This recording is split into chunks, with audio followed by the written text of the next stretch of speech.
everybody, and welcome back to more of the Trooper series, where we are continuing on in Chapter 3. We just started it, and we had a pretty cool thing on the space station, saving senators and politicians and all that fun stuff. And now we're working our way back to Coruscant, where we're going to talk to the General, and she will probably tell us what a great job we did, right? Because, I mean, we could have killed the people who were, being traitors and going over to the Empire, but we decided to keep them alive for the time being, so we'll kind of see if that bears any fruit in the future, or if it comes back to bite me in the butt. Major, stand at ease. It's good to see you again. Welcome back. You remember Supreme Commander Rands? We were reviewing the results of your mission. You did an excellent job on Outpost 256. Congratulations. Rakton was on the Hollow when I rescued the heads of state. Good. Let him see what you're capable of. Let him wonder when it will be his office that you're blasting your way through. The plan worked just like we'd hoped.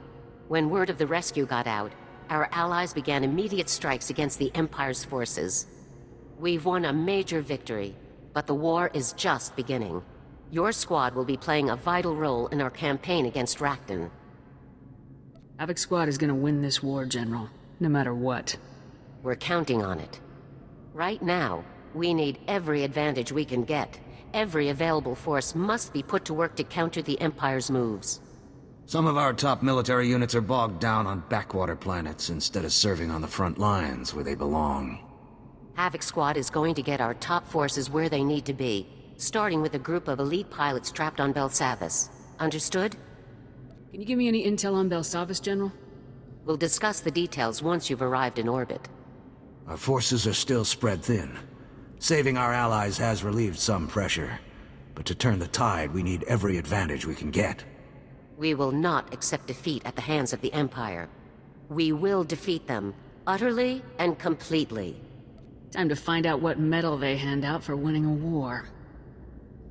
Okay, so before we get started, we're going to be talking to most of my companions in this episode, just kind of getting that all out of the way like we usually do. But before we actually get started with that, make sure that you put your feedback in the series of what you would like to see in the Inquisitor series, things I could do differently, or things that you think would be cool just to see in general in the Inquisitor series, in the comments below, because I've already started filming it. Finished the Trooper series as I laugh at poor Jorgen, who's flailing around, and I've already started filming the Inquisitor, so give me some feedback.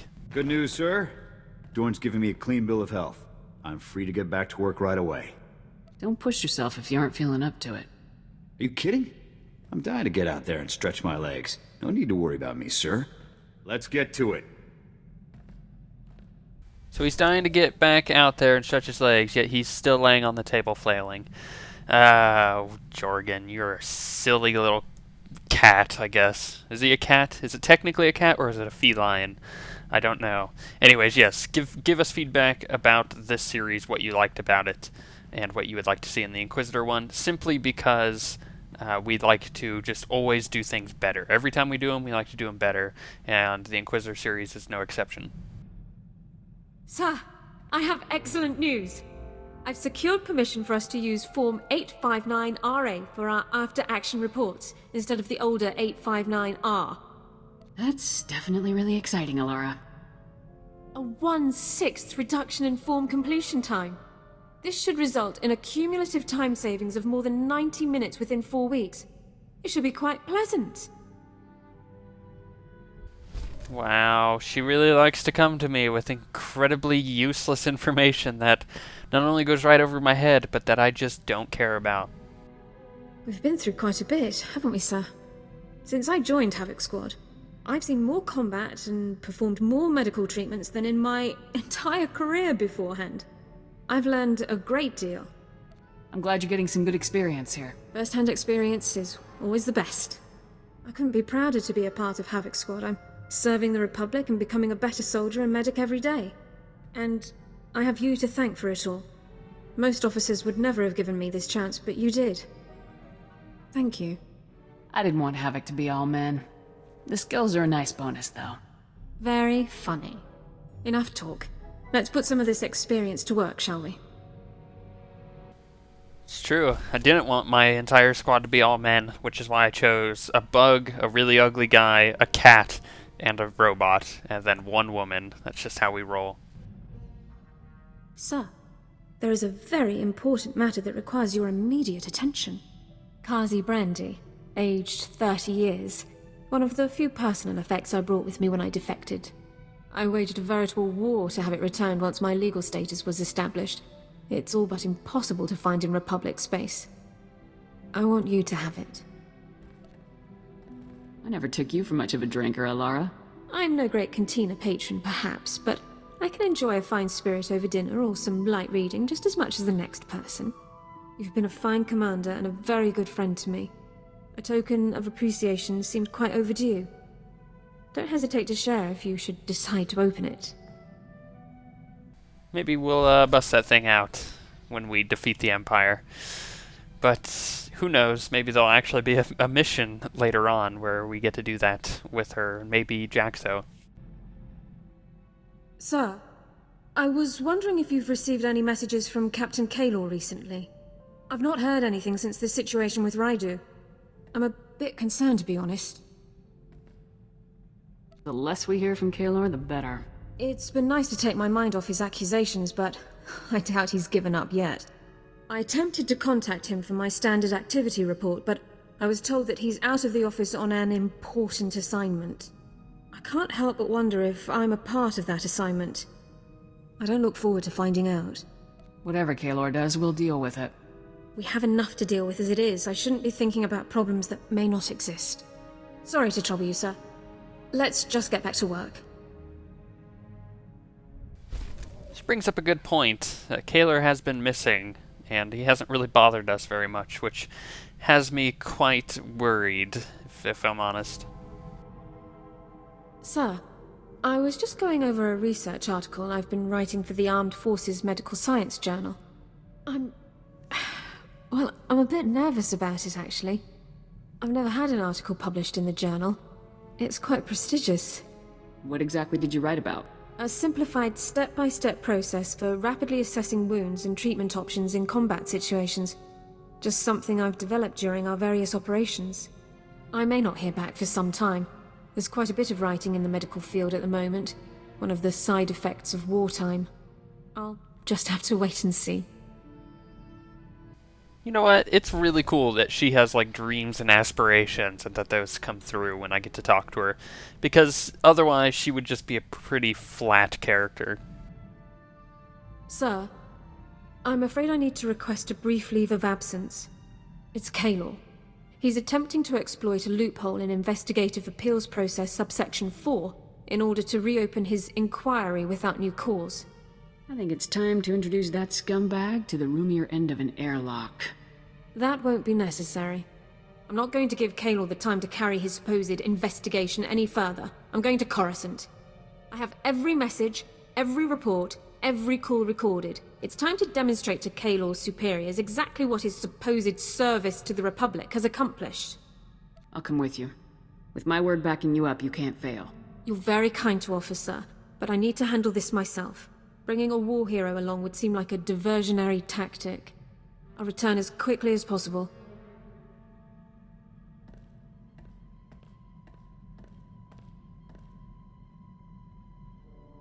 Sir, I am ordered to report that I, Alara Dawn, personnel number 22795, am no longer classified as a person of concern. The Personnel Division of the Army of the Galactic Republic has declared that I am to be treated as a fully protected legal citizen, effective immediately. You beat him, Alara. You're free. That I am, sir. Kaylor never saw it coming. When I exercised my right under Service Code 1 to an immediate personnel hearing, he was literally speechless. I demonstrated documentation for every moment of his pointless investigation. Once the man-hours and expenditures were totaled, it came to thousands of credits wasted in wartime. I assume Kaylor won't be working for Personnel Division anymore? I'm not privy to his employment status, but I suspect you're right. I still can't believe this day has finally come. The suspicion, the reservations, the endless questions. They've been a part of my life for so long. But no more. I am a citizen of the Galactic Republic. It's great to see this happening for you. Thank you so much. I've never felt prouder to be serving the Republic. Let's return to the front lines. I want to go back to doing my part. You don't need some time to let this all settle in? No. There's nowhere I'd rather be than fighting with my fellow soldiers of the Republic. Sweet. I'm glad that that's all dealt with, and that Carterr was just an idiot and didn't actually have any crazy, thing going on. Sir, the Journal published my article. I've already received dozens of holo messages from medical officers and units across the galaxy. I never expected such a positive reaction. I doubt anyone will be throwing accusations at you now. I hadn't even thought of it that way. I would never have learned so much if you hadn't brought me onto the squad. I really owe you a tremendous debt, sir. Thank you. Truly. That's really cool that not only did she have dreams and aspirations, but they actually came true, and that my character could be a part of that and help her out. Tell me, sir, do you think you'll have children someday? I can only imagine the young soldiers and commanders you would raise. Future defenders of the Republic, one and all. I'd be proud to see my kids serve the Republic. Certainly.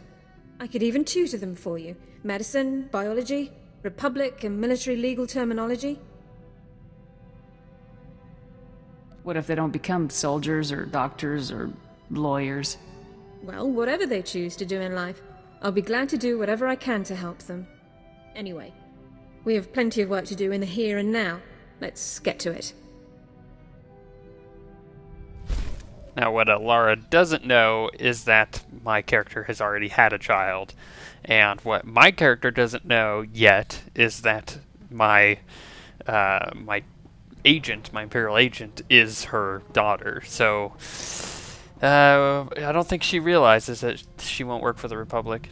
Success, sir. Lord Kavos has foolishly given away his position. To all who excel in the arts of death, be it known that Lord Kavos, Master of Combat, seeks a lieutenant to serve him. I seek a worthy right hand to carry out my commands across the galaxy, and profit immensely. Those who think themselves suited should present themselves at the coordinates included in this message. Come prepared. Kavos had to know this would be intercepted. He isn't afraid of anything, is he? Don't worry, sir. He'll learn to fear the justice of the Republic soon enough. The coordinates are on Tatooine, sir. I recommend we move quickly before Kavos can find a suitable lieutenant and move on. For the Republic!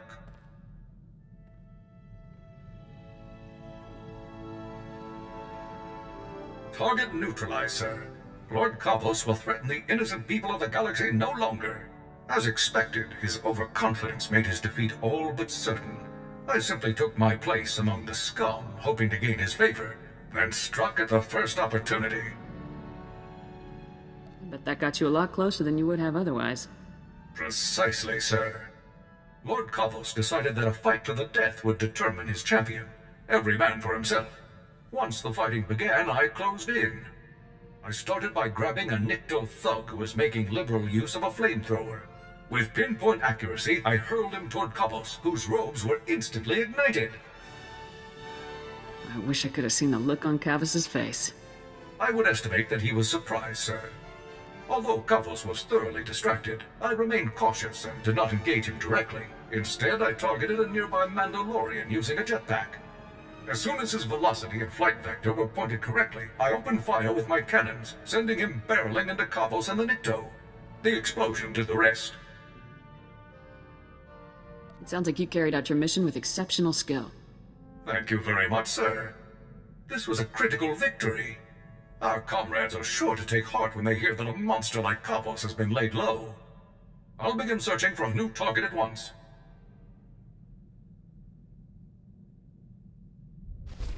Oh, 4X, you totally crack me up. I like how he's just so precise in the way that he kills people.